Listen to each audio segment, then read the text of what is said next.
Hi, I am Rogis Juice, Managing Director of Alpha Academy. NEET examination result വന്നു all ഇന്ത്യയിലൂടെ India മുഴുവനുള്ള medical കോളേജുകളിലെ option രജിസ്ട്രേഷനും കഴിഞ്ഞിട്ട് സീറ്റിന് വേണ്ടിയിട്ട് അല്ലെങ്കിൽ അലോട്ട്മെന്റ് പ്രോസസ്സിന് വേണ്ടി വെയിറ്റ് ചെയ്യുന്ന ആ മൊമെന്റിൽ നമുക്ക് കിട്ടിയ മാർക്കിനെ ബേസ് ചെയ്തിട്ട് ഇന്ത്യയിൽ ഏതെങ്കിലും ഒരു MBBS BDS കോഴ്സ് പഠിക്കണമെന്ന് ആഗ്രഹിക്കുന്ന വിദ്യാർത്ഥികളെ സംബന്ധിച്ചിടത്തോളം ഒരല്പം മാർക്ക് കുറഞ്ഞു പോയാലും പഠിക്കാൻ പറ്റുന്ന ഒരു പോസിബിലിറ്റി, ഒരു ചാൻസ് ആണ് സെൽഫ് ഫിനാൻസിങ് കോളേജസ് എന്ന് പറയുന്നത്. ആ സെൽഫ് ഫിനാൻസിങ് കോളേജസ് തന്നെ ഇന്ത്യ മുഴുവൻ എല്ലാ സ്റ്റേറ്റിലും ഉണ്ട്.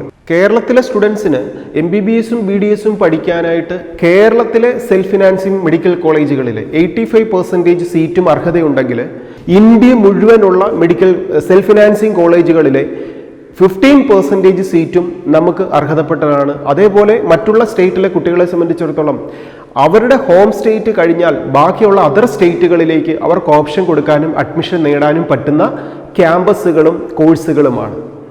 പക്ഷേ നമുക്കറിയാം, ഒരു ഗവൺമെന്റ് സീറ്റിൻ്റെതായ ഒരു ഫീസ് ഒരിക്കലും സെൽഫ് ഫിനാൻസിങ് കോളേജിൽ കിട്ടത്തില്ല. ഇപ്പോൾ കേരളത്തിൽ തന്നെ നമുക്കറിയാം, നമ്മുടെ കേരളത്തിലെ സെൽഫ് ഫിനാൻസിങ് കോളേജിൽ ഒരു 6.5 ലക്ഷത്തിനും 8 ലക്ഷത്തിനും ഇടയ്ക്കാണ് നമ്മുടെ സെൽഫ് ഫിനാൻസിങ് കോളേജിൽ MBBSന്റെ ഫീസ് വരിക.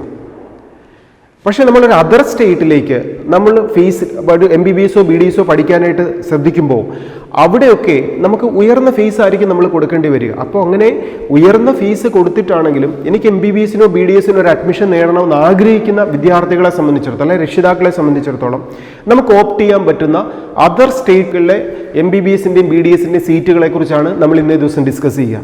ഈ ചാനൽ സബ്സ്ക്രൈബ് ചെയ്യുന്നതിലൂടെ അഡ്മിഷൻ റിലേറ്റഡ് ആയിട്ടുള്ള ഓപ്ഷൻ രജിസ്ട്രേഷൻ, അലോട്ട്മെന്റ് പ്രോസസ്, അതുപോലെ ഓരോ സ്റ്റേറ്റിലെയും അഡ്മിഷൻ പ്രൊസീജിയറുമായിട്ടുള്ള എല്ലാ കാര്യങ്ങളിലും പുതിയ പുതിയ നോട്ടിഫിക്കേഷൻ നിങ്ങളിലേക്ക് കൃത്യമായിട്ട് എത്തിക്കൊണ്ടേയിരിക്കും. ഇന്നേ ദിവസം നമ്മുടെ തൊട്ടടുത്ത സ്റ്റേറ്റായ തമിഴ്നാട്ടിൽ MBBSനും BDSനും MBBSന് 14 മെഡിക്കൽ കോളേജുകളും ഡെന്റൽ BDSന് പഠിക്കാനായിട്ട് 18 ഡെന്റൽ കോളേജുകളുമാണ് തമിഴ്നാട്ടിലെ സെൽഫ് ഫിനാൻസിങ് സെക്ടറിലുള്ളത്. ഈ മൊത്തം കോളേജുകളുടെ 15% സീറ്റ് അതർ സ്റ്റേറ്റിലെ കുട്ടികൾക്ക് ഓപ്ഷൻ രജിസ്റ്റർ ചെയ്ത് അഡ്മിഷൻ എടുക്കാനായിട്ട് അർഹതയുള്ളതാണ്. അപ്പോൾ ആ ഒരു അഡ്മിഷൻ പ്രൊസീജിയറിലേക്കൂടെ കടന്നുപോയി നമുക്ക് അഡ്മിഷൻ ലഭിക്കാൻ നമ്മൾ എന്തൊക്കെയാണ് ചെയ്യേണ്ടതെന്ന് നമുക്ക് വിശദമായിട്ട് മനസ്സിലാക്കാം. തമിഴ്നാട്ടിലെ സെൽഫ് ഫിനാൻസിങ് കോളേജുകളിലെ ഫീസ് എന്ന് പറയുന്നത് MBBSന് 12.5 ലക്ഷം രൂപയാണ്. 14 കോളേജ് ഉള്ളതിൽ 13 കോളേജ്. ഒരു കോളേജ് CMC വെല്ലൂർ. ആ CMC വെല്ലൂരിനാണെങ്കിൽ 48,000 റുപ്പീസ് മാത്രമാണ് ഫീസ് വരുന്നത്. ഇനി BDSന്റെ സെക്ടറിലേക്ക് ഒന്ന് നോക്കിയാൽ BDSന്റെ സെൽഫ് ഫിനാൻസിങ് കോളേജിലെ ഫീസ് എന്ന് പറയുന്നത് 6 ലക്ഷം രൂപയാണ്. അപ്പോൾ ഈ ഫീസിൽ നമുക്ക് പഠിക്കാനായിട്ട് താല്പര്യമുള്ള രക്ഷിതാക്കളെ സംബന്ധിച്ചിടത്തോളം അല്ലെങ്കിൽ വിദ്യാർത്ഥികളെ സംബന്ധിച്ചിടത്തോളം നിർബന്ധമായിട്ടും ഓപ്ഷൻ കൊടുത്ത് അഡ്മിഷൻ നേടാനുള്ള ഒരു പ്രൊസീജിയറിലേക്കാണ് നമ്മൾ പോവുക. അതിന് നമ്മൾ ആദ്യമായി ചെയ്യേണ്ടത് ഈ വെബ്സൈറ്റിലേക്ക് ഈ സൈറ്റ് ഓപ്പൺ ചെയ്യുക എന്നുള്ളതാണ്. ആ സൈറ്റിന്റെ നെയിം നമ്മൾ മുമ്പുള്ള വീഡിയോകളിലൂടെ തന്നെ നിങ്ങളെ അറിയിച്ചിട്ടുണ്ട്, എങ്കിലും നമുക്ക് വിശദമായിട്ട് അതിനെക്കുറിച്ചൊന്ന് മനസ്സിലാക്കാം. ഈ സൈറ്റിന്റെ പേര് tnhealth.tn.gov.in എന്നാണ്.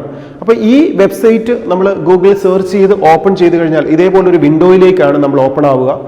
ഈ വിൻഡോയിൽ നമുക്കിവിടെ ലെഫ്റ്റ് സൈഡിലായിട്ട് നോട്ടിഫിക്കേഷൻസ് കാണാം. ഈ നോട്ടിഫിക്കേഷൻസിൽ അഡ്മിഷൻ റിലേറ്റഡ് ആയിട്ടുള്ള പുതിയ പുതിയ മാറ്റേഴ്സ് എല്ലാം ഇവിടെ വന്നുകൊണ്ടേയിരിക്കും. അത് ഓരോ ദിവസവും കൃത്യമായിട്ട് വായിച്ച് ഇൻസ്ട്രക്ഷൻസ് മനസ്സിലാക്കി അഡ്മിഷൻ പ്രൊസീജിയറിൽ പോകാനായിട്ട് എല്ലാ പേരൻസും ശ്രദ്ധിക്കുക. നിങ്ങൾക്ക് എന്തെങ്കിലുമൊക്കെ സംശയങ്ങളുണ്ടെങ്കിൽ നിങ്ങൾക്ക് വിളിക്കാം.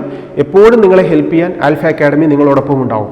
ഇനി അഡ്മിഷൻ പ്രൊസീജിയറിലേക്ക് നമ്മൾ പോകേണ്ടത് ഇവിടെ കാണുന്ന റീഡ് മോർ എന്ന് പറയുന്ന ഈ ബട്ടൺ നമ്മൾ പ്രസ് ചെയ്തുകൊണ്ടാണ് അഡ്മിഷൻ പ്രൊസീജിയറിലേക്ക് പോകേണ്ടത്. ഈ പേജിൽ ഏറ്റവും ഇമ്പോർട്ടൻ്റ് ആയിട്ടുള്ള 2 സെക്ഷൻസാണ് ഉള്ളത്. ഒന്ന് പ്രോസ്പെക്ടസ് എന്ന് പറയുന്ന 5ാമത് കിടക്കുന്ന നോട്ടിഫിക്കേഷനും, അത് കഴിഞ്ഞാൽ പിന്നെ 7ാമത് കിടക്കുന്നത് ഓൺലൈൻ ആപ്ലിക്കേഷൻ സബ്മിറ്റിംഗ് മെത്തേഡുമാണ്. അപ്പോൾ ഈ 7ാമത്തെ വിൻഡോയിൽ ക്ലിക്ക് ചെയ്താണ് നമ്മൾ അഡ്മിഷൻ പ്രൊസീജിയറിലേക്ക് പോകുന്നത്. അപ്പോൾ അഡ്മിഷൻ പ്രൊസീജിയർ നമ്മൾ തുടങ്ങുമ്പോൾ ഓപ്ഷൻ കൊടുക്കാൻ തുടങ്ങുന്നതിന് മുമ്പായിട്ട് എന്തൊക്കെ കാര്യങ്ങളാണ് നമ്മൾ അറിഞ്ഞിരിക്കേണ്ടത്, എന്തൊക്കെ ഡോക്യുമെന്റ്സ് ആണ് നമ്മുടെ കയ്യിൽ വേണ്ടത് എന്ന് നമുക്ക് ഈ പ്രോസ്പെക്ടസിലൂടെ കൃത്യമായിട്ട് മനസ്സിലാക്കാൻ പറ്റും. അപ്പോൾ നമുക്ക് ഈ പ്രോസ്പെക്ടസിൽ എന്തൊക്കെ കാര്യങ്ങളാണ് നമ്മൾ അഡ്മിഷൻ റിലേറ്റഡ് ആയിട്ടുള്ള കാര്യങ്ങൾ അറിഞ്ഞിരിക്കേണ്ടതെന്ന് നമുക്കൊന്ന് ആദ്യം മനസ്സിലാക്കാം. അതിൽ ഒന്നാമതായിട്ട് നമ്മൾ ശ്രദ്ധിക്കേണ്ട കാര്യം, ഒരു സെലക്ഷൻ പ്രൊസീജിയറിനകത്ത് ഇമ്പോർട്ടൻറ്റ് ഡേറ്റ്സ് ആണ്. ഏതൊക്കെ ദിവസങ്ങളിലായിട്ടാണ് ഈ അഡ്മിഷൻ പ്രൊസീജിയർ മുന്നോട്ട് പോവുക. ഫസ്റ്റ് നമുക്ക് ഇവിടെ കാണാം ഡേറ്റ് ഓഫ് നോട്ടിഫിക്കേഷൻ. 3-ാം തീയതിയാണ് ഇതിന്റെ നോട്ടിഫിക്കേഷൻ വന്നിരിക്കുന്നത്. Date of commencement on online application form 3-ാം തീയതിയാണ് ഓൺലൈൻ ആപ്ലിക്കേഷൻ സബ്മിറ്റ് ചെയ്യാനുള്ള ഡേറ്റ് സ്റ്റാർട്ട് ചെയ്തിരിക്കുന്നത്. Last date of online submission of applicant 12-ാം തീയതി 5 മണി വരെയാണ് ഓൺലൈനായിട്ട് നമ്മൾ ആപ്ലിക്കേഷൻ സബ്മിറ്റ് ചെയ്യാനുള്ള ലാസ്റ്റ് ഡേറ്റ് തന്നിരിക്കുന്നത്. അപ്പോൾ 3-ാം തീയതി സ്റ്റാർട്ട് ചെയ്തു, 12-ാം തീയതി 5 മണി വരെയാണ് ടൈം ഉള്ളത്. ഇൻ ബിറ്റ്വീൻ എല്ലാവരും ചെയ്ത് തീർക്കുക. Then date of declaration of rank list നമ്മളിങ്ങനെ ഓപ്ഷൻ കൊടുത്തു കഴിഞ്ഞാൽ 16-ാം തീയതിയാണ് റാങ്ക് ലിസ്റ്റ് പബ്ലിഷ് ചെയ്യുക. Then date of counselling will be hosted in official website.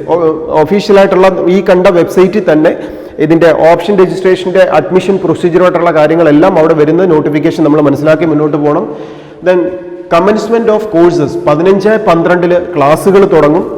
Then closure of admission 31-12 admission procedure എല്ലാം കംപ്ലീറ്റ് ചെയ്യും. ഒഫീഷ്യൽ വെബ്സൈറ്റ് എന്ന് പറയുന്നത് 2 വെബ്സൈറ്റാണ് തന്നിരിക്കുന്നത്. നമ്മളിവിടെ ഓപ്പൺ ചെയ്ത tnhealth.tn.gov.in എന്ന് പറയുന്ന വെബ്സൈറ്റും ദെൻ tnmedicalselection.org ഈ 2 വെബ്സൈറ്റിലൂടെ നമുക്ക് എൻ്ററായി കാര്യങ്ങളൊക്കെ ചെയ്യാവുന്നതാണ്. ദെൻ ഹെൽപ്പ് ലൈൻ നമ്പേഴ്സ്, നമ്മൾ ഈ അഡ്മിഷൻ റിലേറ്റഡ് ആയിട്ടുള്ള എന്തെങ്കിലും കാര്യങ്ങളിൽ നമ്മൾ ഒരു പ്രൈവറ്റ് ഏജൻസിയെയും നിങ്ങൾ കൺസൾട്ട് ചെയ്യാൻ പാടില്ല. പലരും പറയുന്ന ഒരു കാര്യമുണ്ട്, നമുക്ക് തമിഴ്നാട്ടിൽ, കർണാടകയിൽ അല്ലെങ്കിൽ അതർ സ്റ്റേറ്റിലൊക്കെ അഡ്മിഷൻ നേടിത്തരാമെന്ന് പറഞ്ഞിട്ട് പല ഏജന്റുമാരും വിളിക്കുന്നുണ്ട്. ഇതിൻ്റെ ഒന്നും ആവശ്യമില്ല. ഇപ്പം നിങ്ങൾക്ക് അർഹതപ്പെട്ട ഒരു സീറ്റ് ശരിക്കും അവർ ചെയ്യുന്നത് ഇതേപോലുള്ള സൈറ്റിലൂടെ രജിസ്റ്റർ ചെയ്യും. എന്നിട്ട് നിങ്ങൾക്ക് ഈ 12.5 ലക്ഷം രൂപയിൽ അല്ലെങ്കിൽ 6 ലക്ഷം രൂപ പഠിക്കാൻ പറ്റുന്ന ഒരു കോഴ്സ് അവരാണ് വാങ്ങിത്തന്നതെന്നും പറഞ്ഞ് അതിന് കുറേ കമ്മീഷനും മേടിക്കും. ഇതിൻ്റെ ഒന്നും ആവശ്യമില്ല. നമ്മൾ നേരിട്ട് തന്നെ ഓപ്ഷൻ കൊടുക്കുക, അഡ്മിഷൻ പ്രൊസീജിയറിൽ പങ്കെടുക്കുക. എന്തെങ്കിലും ഹെൽപ്പ് ആവശ്യമുണ്ടെങ്കിൽ ഗവൺമെൻറ്റിൻ്റെ ഹെൽപ്പ് ഡെസ്കിൻ്റെ നമ്പർ തന്നെ തന്നിട്ടുണ്ട്. അവരുമായിട്ട് കമ്മ്യൂണിക്കേറ്റ് ചെയ്ത് നിങ്ങളുടെ സംശയങ്ങൾ തീർക്കാവുന്നതാണ്. ഈ ഒരു മെത്തേഡിലൂടെ മുന്നോട്ട് പോകാൻ ശ്രദ്ധിക്കുക. ഇനി നമുക്ക് ആ പ്രോസ്പെക്ടസിൻ്റെ താഴോട്ടുള്ള പേജുകളിലൂടെ നമ്മൾ മുന്നോട്ട് പോകുമ്പോൾ എന്തൊക്കെ കാര്യങ്ങളാണ് ഓപ്ഷൻ രജിസ്ട്രേഷനിൽ ശ്രദ്ധിക്കേണ്ടതെന്നെല്ലാം തരുന്നുണ്ട്. ഇവിടെ 7th പേജിൽ നമുക്കിവിടെ കാണാം വെബ്സൈറ്റിനെ കുറിച്ച് നമ്മൾ കണ്ടു കഴിഞ്ഞു. ദെൻ ഓൺലൈനായിട്ട് ആപ്ലിക്കേഷൻ സബ്മിറ്റ് ചെയ്യണമെങ്കിൽ നമുക്ക് 1000 rupees ആപ്ലിക്കേഷൻ ഫീ, അത് നോൺ റീഫണ്ടബിൾ എമൗണ്ട് ആണ്. നമ്മൾ ആപ്ലിക്കേഷന് വേണ്ടിയിട്ട് ഒരു 1000 രൂപ അടച്ചു വേണം അഡ്മിഷൻ പ്രൊസീജിയറിൽ പങ്കെടുക്കാൻ. അപ്പോൾ എല്ലാ വിദ്യാർത്ഥികളും, അത് കാറ്റഗറി അനുസരിച്ച് വ്യത്യാസങ്ങളൊന്നുമില്ല, എല്ലാവരും തന്നെ 1000 rupees അടച്ചു വേണം നമ്മൾ ഓൺലൈൻ രജിസ്ട്രേഷൻ പ്ലാറ്റ്ഫോമിലേക്ക് എൻ്റർ ആവാനും അഡ്മിഷൻ പ്രൊസീജിയറിൽ പങ്കെടുക്കാനും. ഇനി തമിഴ്നാട്ടിലെ സെൽഫ് ഫിനാൻസിങ് കോളേജിലെ NRIസിലെ ഫീസിൽ MBBSൻ്റെ ഫീസ് എന്ന് പറയുമ്പോൾ 23 lakhs ആണ് ഫീസ് വരിക.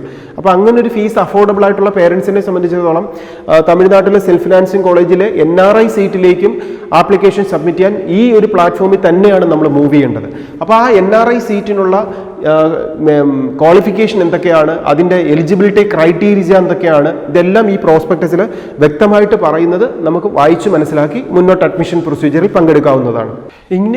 ഇങ്ങനെ NRI കോട്ടയിലേക്ക് ആയിക്കോട്ടെ, മാനേജ്മെൻറ്റ് കോട്ടയിലേക്ക് ആയിക്കോട്ടെ, ഈ 2 കോട്ടയിലേക്കാണെങ്കിലും നമ്മൾ ആപ്ലിക്കേഷൻ സബ്മിറ്റ് ചെയ്യുന്ന സമയത്ത് ശ്രദ്ധിക്കേണ്ട അല്ലെങ്കിൽ നമ്മൾ നമ്മുടെ കയ്യിൽ സൂക്ഷിക്കേണ്ട ഡോക്യുമെൻറ്റ്സ് എന്തൊക്കെയാണ് എന്ന് കൃത്യമായിട്ട് ഇവിടെ ഈ വെബ്സൈറ്റിലൂടെ നമുക്ക് ഇൻസ്ട്രക്ഷൻ നൽകുന്നുണ്ട്. അത് നമുക്കൊന്ന് മനസ്സിലാക്കാനായിട്ട് procedure for filling and submission online application fill ചെയ്യുമ്പോൾ ശ്രദ്ധിക്കേണ്ട കാര്യങ്ങൾ. ഇതിനകത്ത് വെബ്സൈറ്റ് കണ്ടു, ആപ്ലിക്കേഷൻ്റെ ഫീ റെമിറ്റ് ചെയ്യേണ്ട രീതികൾ നമ്മൾ കണ്ടു. ഇനി അതിനകത്ത് നമ്മുടെ കയ്യിൽ ഉണ്ടായിരിക്കേണ്ട ഡോക്യുമെൻറ്റ്സ് നമ്മൾ അപ്ലോഡ് ചെയ്യണം. നമ്മൾ ഈ ആപ്ലിക്കേഷൻ സബ്മിറ്റ് ചെയ്യുന്ന സമയത്ത് അപ്ലോഡ് ചെയ്യേണ്ട ഡോക്യുമെൻറ്റ്സിൽ ഒന്നാമത്തത് NEET UG 2020 admit card, squad card, നമ്മുടെ നീറ്റിൽ കിട്ടിയിരിക്കുന്ന അഡ്മിറ്റ് കാർഡിൻ്റെയും അതുപോലെ സ്കോഡ് കാർഡിൻ്റെയും അതിൻ്റെ സിറോസ് കോപ്പി PDF ആയിട്ട് നമ്മൾ അപ്ലോഡ് ചെയ്ത് കൊടുക്കണം. അതേപോലെ തന്നെ ക്ലാസ് 10th മാർക്ക് ഷീറ്റിൻ്റെ ബോത്ത് സൈഡ്, 10ാം ക്ലാസ്സിലെ മാർക്ക് ഷീറ്റിൻ്റെ 2 സൈഡും, അത് 2 സൈഡും എന്ന് ഉദ്ദേശിക്കുന്നത് ഒരു നമുക്ക് ആ ഫുള്ളായിട്ട് തന്നെ, ഇപ്പോൾ ഇവിടുത്തെ കേരളത്തിലെ കുട്ടികൾക്കൊക്കെയാണ് നമുക്കറിയാം, നമുക്ക് ഒറ്റ ഇതിൽ തന്നെ ഫോട്ടോ എടുക്കുമ്പോൾ തന്നെ അല്ലെങ്കിൽ സ്കാൻ ചെയ്യുമ്പോൾ തന്നെ നമുക്ക് 2 സൈഡ് നമുക്ക് കിട്ടും. അപ്പം നമുക്കത് ഓൾ സ്റ്റേറ്റിലെ കുട്ടികളെയും കൺസിഡർ ചെയ്യാനാണ് ഇങ്ങനെ ബോത്ത് സൈഡ് എന്ന് പറഞ്ഞിരിക്കുന്നത്. അപ്പോൾ നമ്മുടെ സർട്ടിഫിക്കറ്റിൽ എവിടേക്കാണോ പ്രിന്റ് ഏരിയ ഉള്ളത് അത് ഫുള്ളായിട്ട് തന്നെ നമ്മൾ അപ്ലോഡ് ചെയ്ത് കൊടുക്കേണ്ടതാണ്. Then class 11 mark sheet, both side off mark sheet, 11th ക്ലാസ്സിലെ മാർക്ക് ഷീറ്റ്. 11th ക്ലാസ്സിൻ്റെ എന്ന് പറയുമ്പോൾ നമുക്കൊരു +2 പഠിച്ച് ഹയർ സെക്കൻഡറി കഴിഞ്ഞ കുട്ടികൾക്ക് നമുക്കറിയാം +1ൻ്റെയും +2ൻ്റെയും കൂടെ മാർക്ക് ഒറ്റ മാർക്ക് ഷീറ്റായിട്ട് തന്നെയാണ് കേരള ഗവൺമെൻറ് ഹയർ സെക്കൻഡറിക്ക് നമുക്ക് കിട്ടുന്നത്. അപ്പോൾ അത് അങ്ങനെ തന്നെ സിറോസ് കോപ്പി നമ്മൾ സ്കാൻ ചെയ്ത് അപ്ലോഡ് ചെയ്താൽ മതിയാവും. അത് CBSE കുട്ടികളെ സംബന്ധിച്ചിടത്തോളം 11th എക്സാമിനേഷൻ ഇല്ല. ISC കുട്ടികളെ സംബന്ധിച്ചിടത്തോളം 11th എക്സാമിനേഷൻ ഇല്ല. 11th എക്സാമിനേഷൻ ഇല്ലാത്ത കുട്ടികൾ നിങ്ങളുടെ +1ൻ്റെ ഒരു മാർക്ക് ഷീറ്റ്, നിങ്ങൾക്ക് സ്കൂളിൽ നിന്ന് കിട്ടുന്ന ആ മാർക്ക് ഷീറ്റ് സ്കൂൾ പ്രിൻസിപ്പളിനെ കൊണ്ട് അറ്റസ്റ്റ് ചെയ്തതിന് ശേഷം ശേഷം അത് ഇതിനോടൊപ്പം അപ്ലോഡ് ചെയ്താൽ മതിയാവും. അതിനോടൊപ്പം ഏറ്റവും ഇമ്പോർട്ടൻ്റ് ആയിട്ട് വേണ്ടത് നമ്മുടെ +1 പ്രാധാന്യമുള്ളത് +2, അതായത് സെക്കൻഡ് ഇയർ പോർഷൻ. അതാണല്ലോ ഒരു എലിജിബിലിറ്റി, ആ ക്വാളിഫയിങ് എക്സാമിനേഷൻ എന്ന് പറയുന്നത്. അതുകൊണ്ട് തന്നെ +2 മാർക്ക് ഷീറ്റ് നമ്മൾ നിർബന്ധമായിട്ടും ഇതിൽ അപ്ലോഡ് ചെയ്ത് കൊടുക്കേണ്ടതാണ്. ദെൻ അടുത്തതായിട്ട് TC ആണ് വേണ്ടത്, ട്രാൻസ്ഫർ സർട്ടിഫിക്കറ്റ് നമുക്ക് വേണം, അപ്ലോഡ് ചെയ്യണം.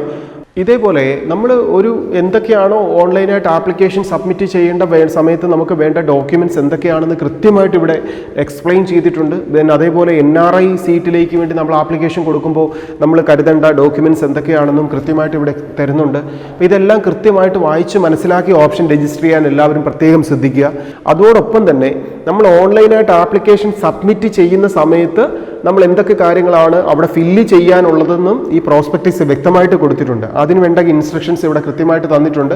അതും നമുക്ക് വായിച്ച് മനസ്സിലാക്കി എന്തൊക്കെയാണെന്ന് മനസ്സിലാക്കണം. കുട്ടി കാൻഡിഡേറ്റിൻ്റെ നെയിം ഓഫ് ദ പേരൻറ്റിൻ്റെ ഓർ ഗാർഡിയൻ്റെ name, permanent address, date of birth, gender, nationality, religion, community, ആധാറിൻ്റെ number, special category, state, district, നീറ്റിൻ്റെ റോൾ നമ്പർ, ക്വാളിഫയിങ് എക്സാമിനേഷൻ. ഇപ്പം ഇങ്ങനെ ആ ഒരു ആപ്ലിക്കേഷൻ ഫില്ല് ചെയ്യുന്ന സമയത്ത് എന്തൊക്കെ കാര്യങ്ങളാണ് നമ്മൾ എൻട്രി ചെയ്ത് കൊടുക്കേണ്ടതെന്ന് വരെ വളരെ ഡീറ്റെയിൽ ആയിട്ട് തന്നെ ഈ പ്രോസ്പെക്ടസ് കൊടുത്തിട്ടുണ്ട്. ഇതൊക്കെ വായിച്ച് നോക്കി നമുക്ക് കൃത്യമായിട്ട് മനസ്സിലാക്കി വേണം ആപ്ലിക്കേഷൻ ഫില്ല് ചെയ്യാനായിട്ട്. ഇങ്ങനെ നമ്മൾ ഒരു കോളേജുകളുടെ എണ്ണത്തെക്കുറിച്ചൊക്കെ നമ്മൾ ആദ്യം കണ്ടു. ഇതേപോലെ നമ്മൾ ഡോക്യുമെൻറ്റ്സ് എല്ലാം സബ്മിറ്റ് ചെയ്ത് ആപ്ലിക്കേഷൻ പ്രൊസീജിയറിലൂടെ നമ്മൾ മുന്നോട്ട് പോയി കഴിയുമ്പോൾ നമുക്ക് 14 മെഡിക്കൽ കോളേജുകൾ ഏതൊക്കെയാണ്, 18 BDS ഡെൻ്റൽ കോളേജുകൾ ഏതൊക്കെയാണെന്ന് നമ്മൾ വിശദമായിട്ട് തന്നെ ഈ പ്രോസ്പെക്ടസ് കൊടുത്തിട്ടുണ്ട്. അതിൽ സീരിയൽ നമ്പർ അനുസരിച്ച് college number 1 Tagore medical college and hospital, Chennai district. ആ കോളേജിൻ്റെ ഫീസ് എത്രയാണ്? 12.5 ലക്ഷം രൂപയാണ് ഫീസ് വരിക. അതേപോലെ Karpagam faculty of medical science and research institute, Coimbatore, 12.5 ലക്ഷം രൂപയാണ് ഫീസ് വരിക. ഇങ്ങനെ ഓരോ കോളേജിൻ്റെയും പേരുകളും ആ പേരിനോടൊപ്പം തന്നെ ആ കോളേജിൻ്റെ ഫീസ് എത്രയാണ്, ഇതെല്ലാം ഡീറ്റെയിൽസ് ഇവിടെ പ്രത്യേകം കൊടുത്തിട്ടുണ്ട്. ഇതിനകത്ത് 13ാമതായിട്ട് വരുന്ന കോളേജ് എന്ന് പറഞ്ഞാൽ ക്രിസ്ത്യൻ മെഡിക്കൽ കോളേജ് വെല്ലൂർ. അവിടെ മാത്രം ഫീസ് 48,330 ആണ് ഫീസ് വരുന്നത്. 48,330 ആണ് വെല്ലൂർ മെഡിക്കൽ കോളേജിൻ്റെ ഫീസ് വരുന്നത്.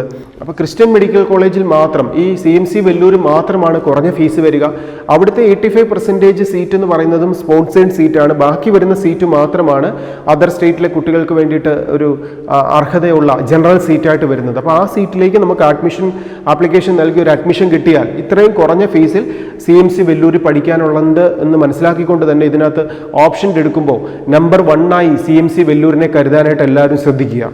ദെൻ ഈ 14 മെഡിക്കൽ കോളേജുകളും 2 ടൈപ്പ് സീറ്റുകളാണ് നമുക്കുള്ളത്. ഒന്ന് NRI സീറ്റും ഒന്ന് മാനേജ്മെൻറ്റ് സീറ്റും. അപ്പോൾ ഈ 2 സീറ്റിലേക്കും NRI സീറ്റിലേക്കും മാനേജ്മെൻറ്റ് സീറ്റിലേക്കും നമുക്ക് ഓപ്ഷൻ ആഗ്രഹിക്കുന്നവർക്ക് ഓപ്ഷൻ കൊടുക്കാം. NRI സീറ്റിൻ്റെ ഫീസിനെ കുറിച്ച് ആദ്യം തന്നെ ഞാൻ സൂചിപ്പിച്ചിരുന്നു. 23 ലക്ഷം രൂപയാണ് ഫീസ്.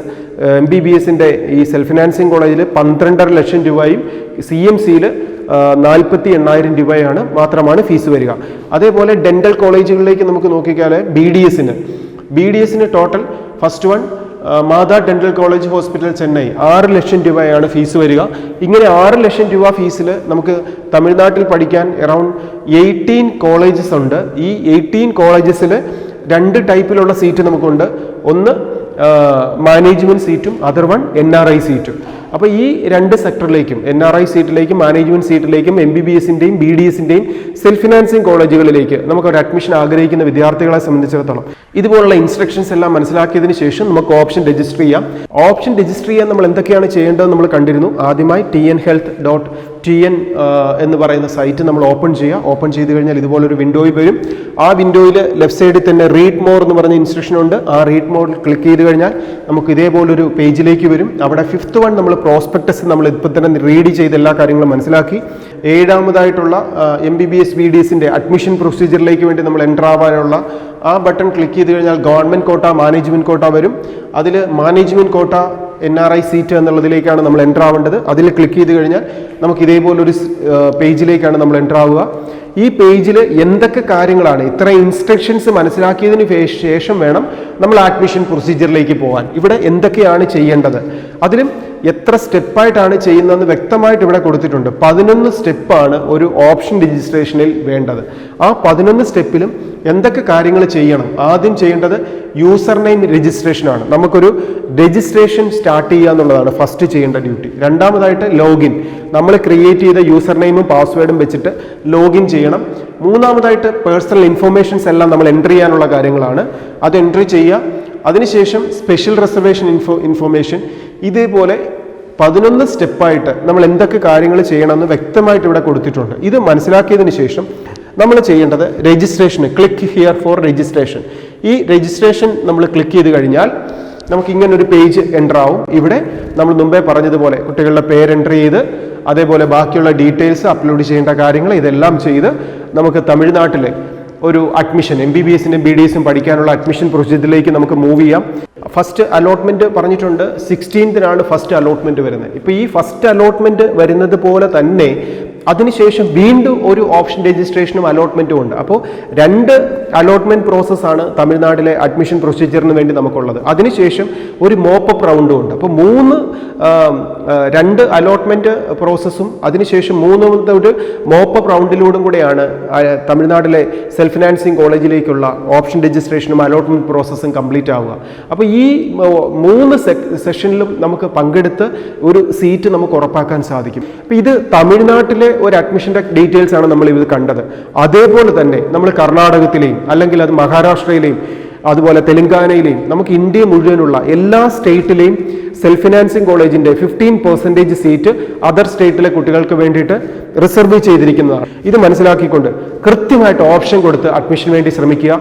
നിങ്ങൾ ഇതുപോലെ അഡ്മിഷൻ പ്രൊസീജിയറുമായിട്ടുള്ള കാര്യങ്ങൾ നിങ്ങളെ ഹെൽപ്പ് ചെയ്യാനായിട്ട് എപ്പോഴും ആൽഫ അക്കാഡമി കൂടെ ഉണ്ടാവും. അത് ആൽഫയുടെ ഇൻ്റഗ്രേറ്റഡ് സ്കൂളിൽ പഠിച്ച വിദ്യാർത്ഥികളാവട്ടെ, ആൽഫയുടെ റിപ്പീറ്റഡ് ബാച്ച് പഠിച്ച കുട്ടികളാവട്ടെ, ആൽഫയുടെ ലോങ് ടൈം കോച്ചിങ് സിസ്റ്റത്തിൽ പങ്കെടുത്ത കുട്ടികളാവട്ടെ, ഇനി അതിലൊക്കെ ഉപരി ഈ ചാനലിലൂടെ ലോകം മുഴുവൻ അല്ലെങ്കിൽ ഇന്ത്യ മുഴുവൻ ആൽഫയുടെ ക്യാമ്പസിലേക്ക് എത്താനായി നല്ലൊരു വിജയം നേടാൻ ആഗ്രഹിക്കുന്ന വിദ്യാർത്ഥികളെയും രക്ഷിതാക്കളെയും ഒരേപോലെ സപ്പോർട്ട് ചെയ്യുന്ന ഒരു ഇൻസ്റ്റിറ്റ്യൂഷനാണ് ആൽഫ അക്കാഡമി.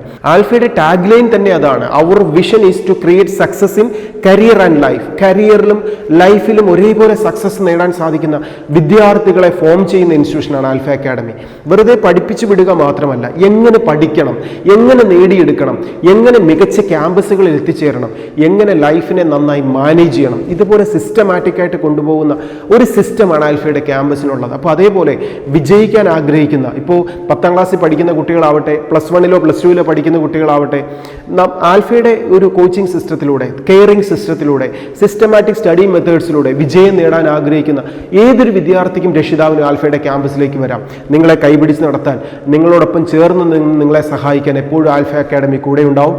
എല്ലാ വിദ്യാർത്ഥികൾക്കും ഏറ്റവും നല്ല വിജയം നേടാൻ സാധിക്കട്ടെ എന്ന് ആശംസിക്കുന്നു. Best wishes.